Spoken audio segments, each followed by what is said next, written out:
Dosen menyampaikan izin memperkenalkan diri Taruna Madya Menjelina Syahaan STB 5182 Prodi Bimbingan Kemasyarakatan kelas B.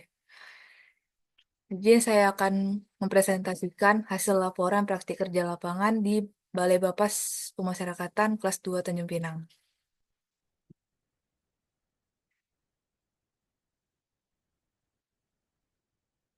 Untuk latar belakang, Poltekip adalah perguruan tinggi kedinasan di bawah Kementerian Hukum dan HAM yang bertugas menyiapkan sumber daya manusia yang berkualitas dan mencetakkan kader pemasyarakatan yang berintegritas.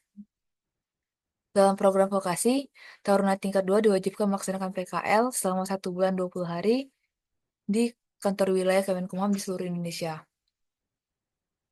PKL dilaksanakan di Balai Pemasyarakatan kelas 2 Tanjung Pinang yang memiliki kegiatan administrasi, pembimbingan, pendampingan, dan penguasaan klien oleh PK.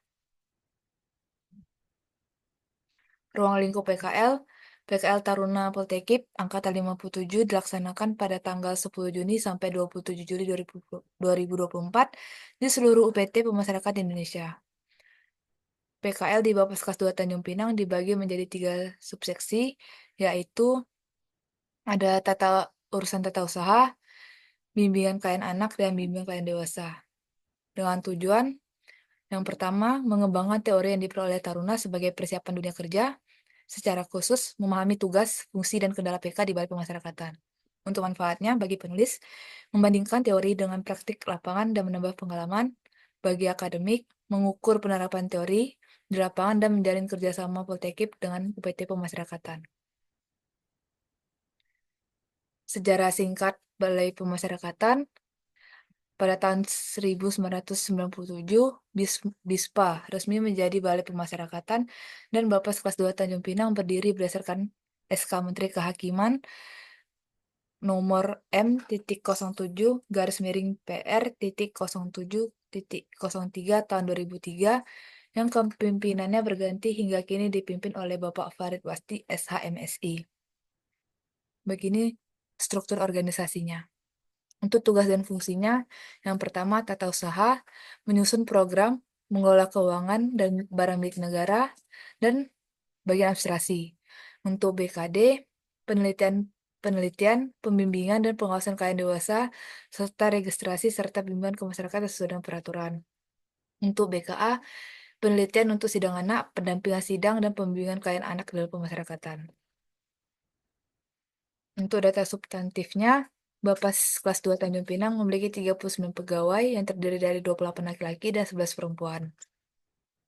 Untuk data kliennya, untuk klien dewasa terdapat 1.160 klien dan jumlah klien anaknya menjalani program integrasi tercatat 14 orang. Untuk data fasilitasnya meliputi gedung kantor, ruang kepala, ruang bimbingan klien, ruang sidang, dapur, area parkir, gudang, dan toilet. Untuk peralatan kantor tersebut terdiri dari komputer, laptop, printer, scanner, kursi, meja, filing kabinet, AC, dan dispenser. Terdapat juga peralatan elektronik lainnya. Untuk visi Bapas kelas 2 Tanjung Pinang yaitu Kementerian Hukum dan Hak Asasi Manusia yang andal, profesional, inovatif, dan berintegritas dalam pelayanan kepada Presiden dan Wakil Presiden untuk mewujudkan visi dan misi Presiden Indonesia Maju yang berdaulat, mandiri, dan berkepribadian berlandaskan gotong royong. Untuk misinya, memberikan pelayanan publik hukum yang berkualitas, mendukung penegakan hukum bebas korupsi, menghormati dan melindungi HAM, meningkatkan kesadaran hukum masyarakat, menjaga stabilitas keamanan melalui keimigrasian dan pemasyarakatan, serta mewujudkan tata kelola pemerintahan yang baik melalui reformasi birokrasi. Untuk kegiatan Taruna Madya, yaitu membantu pegawai dan melakukan penelitian terkait penulisan laporan. Pembimbingnya dibimbing oleh mentor dari pegawai Bapas yang memberikan arahan bimbingan dalam layanan dan evaluasi penilaian. Untuk bagian bimbingan klien anak dan dewasa, mempelajari cara pengelolaan dan penanganan klien oleh PK. Pembimbing dibagi menjadi bimbingan kemandirian dan kepribadian yang dilakukan oleh narapidana dan memperoleh asimilasi, pembebasan bersyarat, cuti menjelang bebas, cuti bersyarat, dan terpidana bersyarat. Untuk pelaksanaannya, Taruna mendampingi dan membantu PK dalam wawancara dan pengambilan data litmas dengan tujuan program reintegrasi di Lapas Narkotika dan Lapas Kelas 2 Tanjung Pinang.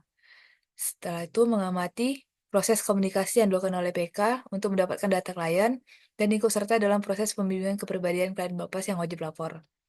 Manfaatnya, mempelajari tugas Bapas, proses penggalian data Litmas, pembimbingan klien, dan pembuatan laporan Litmas. Kendala yang dihadapi Bapas meliputi luasnya wilayah kerja yang mencakup 7 wilayah, dan sulitnya akses komunikasi serta terbatasnya pengetahuan masyarakat tentang fungsi Bapas.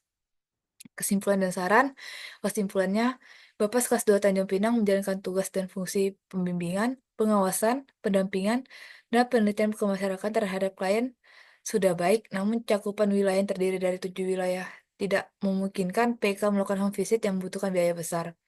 Untuk saran pertamanya, meningkatkan sosialisasi kepada masyarakat tentang tugas dan fungsi Bapas dan PK. Yang kedua, serta saat melakukan litmas, PK perlu berhati-hati dan memperhatikan alamat yang dituju saat survei ke daerah yang sulit dijangkau. Berikut dokumentasi kegiatan selama PKL. Sekian dari presentasi saya, terima kasih.